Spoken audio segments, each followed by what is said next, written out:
వేదవతి గారు అంత నిర్మోహమటంగా అలా చెప్పేశారు. ఇప్పుడు మన పరిస్థితి ఏంటి? ఇంటి సమస్యలున్నాయని ఊరిని వదిలేస్తే ఇన్నాళ్లుగా నమ్ముకున్న ఊరేమైపోవాలి? భవిష్యత్తులో మళ్ళీ మన ఊరు కరువును చూడాల్సిన పరిస్థితి వచ్చేలా ఉంది. ఈ ఇంటి ముందు నిలబడి ఎన్ని మాట్లాడుకున్నా ఏమి లాభం? వెళ్ళి ఊళ్ళో అందరికీ ఈ విషయం చెప్దాం. పదండి. పదండి. పదండి. ఆగండి.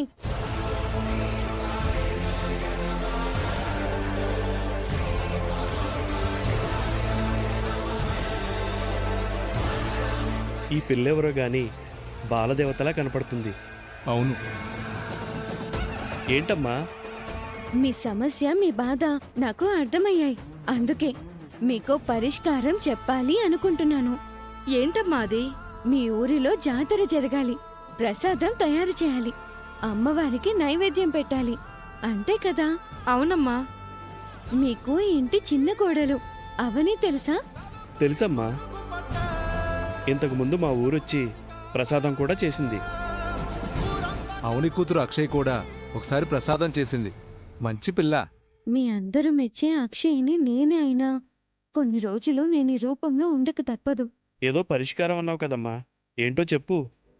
ప్రస్తుతం అవని గారు ఇంట్లో గొడవలు జరిగి వాళ్ళక్కింట్లో ఉంటున్నారు అని తెలిసింది. మీరు ఆమె దగ్గరికి వెళ్ళండి, ఆమెను బ్రతిమలాడి జాతరకి రమ్మని చెప్పండి. వేదవతి గారింట్లో ఉన్న అమ్మవారిని ముక్కు పుడకను తీసుకుని రమ్మని చెప్పండి. ఆవిడైతేనే పూజ గదిలో అడుగు పెట్టగలుగుతుంది, అమ్మవారిని ముక్కు పుడకను బయటకి తీయగలుగుతుంది. ఈ సమస్యకు పరిష్కారం చూపించగలిగేది ఆమె మాత్రమే. మీకున్నది ఒకటే దారి.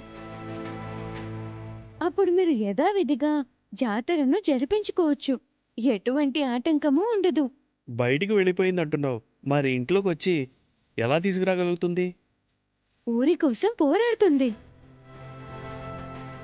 మన కుటుంబ గొడవలు పక్కన పెట్టండి అత్తయ్య, ఊరికి అన్యాయం చేయకండి.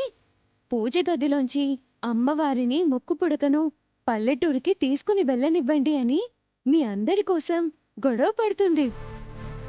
అవని గారి గురించి నేను చాలా గొప్పగా విన్నాను.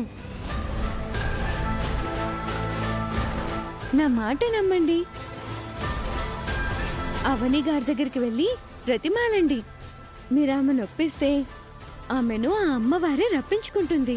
మంచి సమయంలో మంచి సలహా ఇచ్చావమ్మా. అవునమ్మా, కాసేపు దిక్కు తోచనట్టుగా అయిపోయి.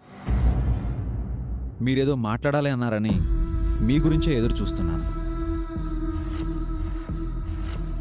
కోర్టు కేసు విషయంలో మీరు నాకు సహాయం చేశారని నేను మీకు DNA రిపోర్ట్ మార్చిన విషయంలో సహాయం చేశాను.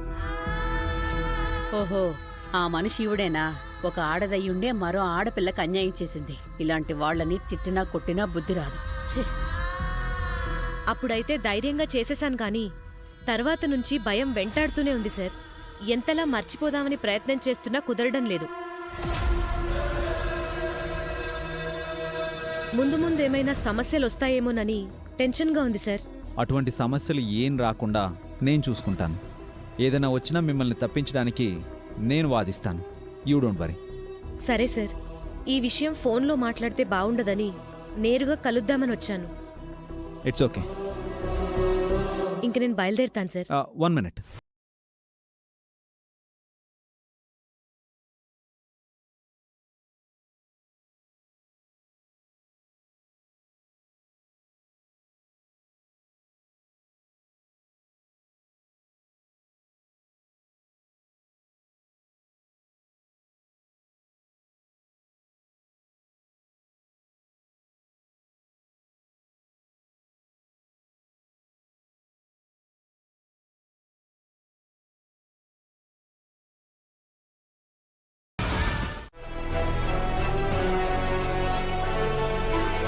ఒకప్పుడు ఎవరైనా న్యాయాన్ని డబ్బుతో కొనేయాలని ప్రయత్నం చేస్తే వాళ్ల మీద విరుచుకు పడేవాడివి.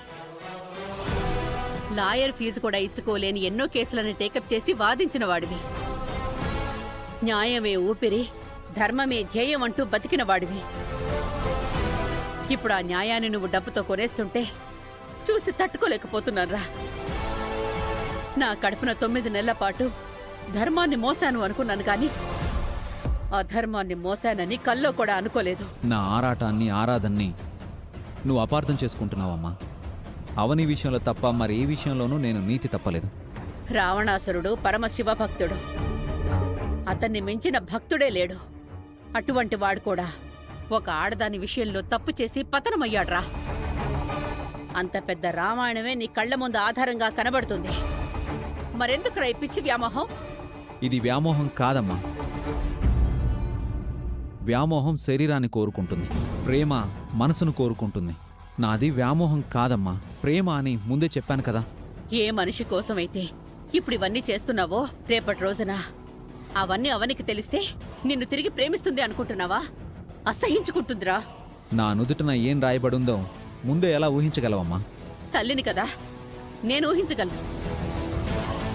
ఆడదాన్ని కదా, మరో ఆడదాని మనసు ఎలా ఉంటుందో చెప్పగలను.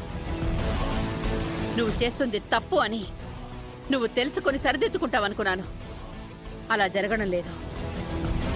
నేను సరిదిద్దవలసిన సమయం వచ్చింది. అందుకే DNA రిపోర్ట్స్ మార్చిన విషయం వెళ్ళి అవనికి చెప్పేస్తాను. అమ్మా ప్లీజ్ అలా చేయకు. అలా చేస్తేనే అవని జీవితం బాగుపడుతుంది, నీ జీవితము బాగుపడుతుంది. లేదంటే అవని కన్నీరులో నువ్వు కొట్టుకుపోతావు. ఆ ఉసురు నిన్ను వెంటాడి వేధిస్తుంది. అమ్మా అమ్మా అమ్మా వద్దు.